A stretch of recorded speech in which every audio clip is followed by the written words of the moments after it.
All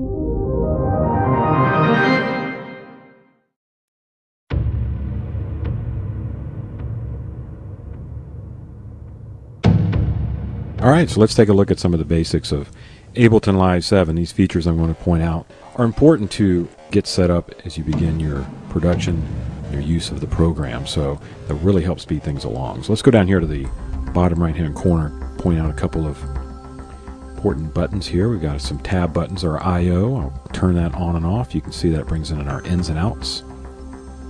So we get audio to and from each individual track, allows us to route audio to and from individual tracks, all kinds of creative uses for the ins and outs section, which we'll certainly get into in some later tutorials. So I can tab those on and off just by clicking on the I/O tab. Below that I've got the send, so I can tab that on and off. You can see I've got one send. If I need another send, we can go right up top to insert, pull down window, open up insert return track.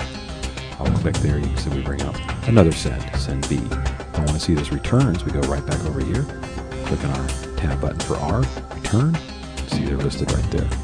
So again, very handy way to open and close these windows. I've already got my meter section open, that's right here. I'll open and close the meter tab. We can also extend the height of our meter section by mousing over top, and just dragging up. So increase the height there, get a better view what's going on with our audio and with our MIDI for each track. Below that, we've got delay compensation meters here, track delay, so toggle those off. You can also see that I can toggle on and off my chooser sections for my crossfader. So if I want to select A for track 1, B for track 2, I can do that. Now I can go back over to my crossfader, activate that input with the crossfader itself. So I can toggle this, hide that. So there you go. Those are our views. Quick handy way to work with those with our tab buttons over here to the right. Something else really important to show you. If you go up here to the very top, you can see the word none here in this chooser window. I'll click and hold and I'll go down and I'll change the none to 1 bar. Why do we want to do this? Well, this chooses the global quantize feature in Ableton Live. And this gives you several timing options to work with in accordance to playing clips and to playing scenes. And the activation of the global quantize forces all your clips and scene launches to synchronize together and all start playback on the downbeat of the next bar. So we'll leave that on a bar. So now everything will line up once we get into working with audio and MIDI within the session view. Alright, so a couple of more features to show you. Just some basics as you're getting started with Ableton Live 7, hopefully speeding up the process as you begin your production and work with the program. Let's go over here to the far right, in the upper right hand corner. You'll see that I've got my Session View Selector tab and my Arrangement View Selector tab. What happens when we select that Arrangement View Selector tab? And this is our Arrangement View, which we're going to be getting into later. Lots of possibilities here, working along the timeline, working in that linear format.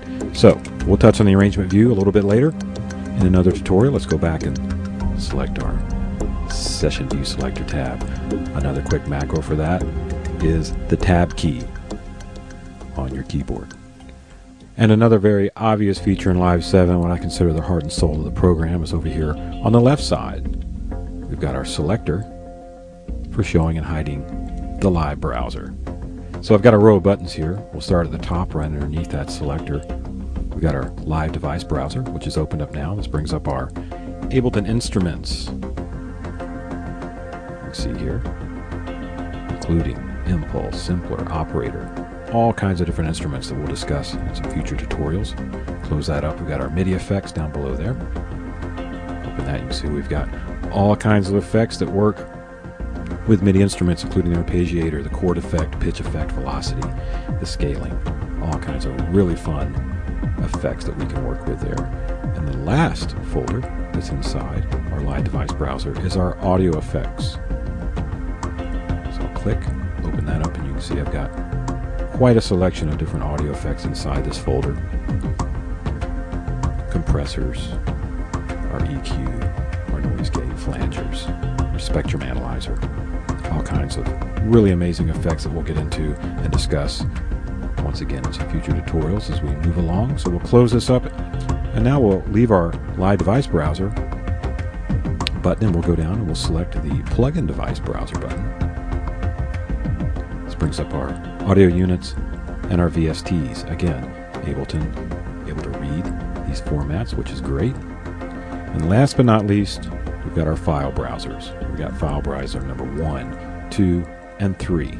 So when I click on one of these file browsers, basically what's going to happen inside is going to mirror our hard drive. It's going to show us exactly what's happening on our desktop, also show us what's happening on external hard drives if we choose to do that as well. And you can see here I've got some different audio files, different loops selected, and now I'm allowed to go in and audition particular audio phrases, MIDI files, things like that. So if I click on the first one here,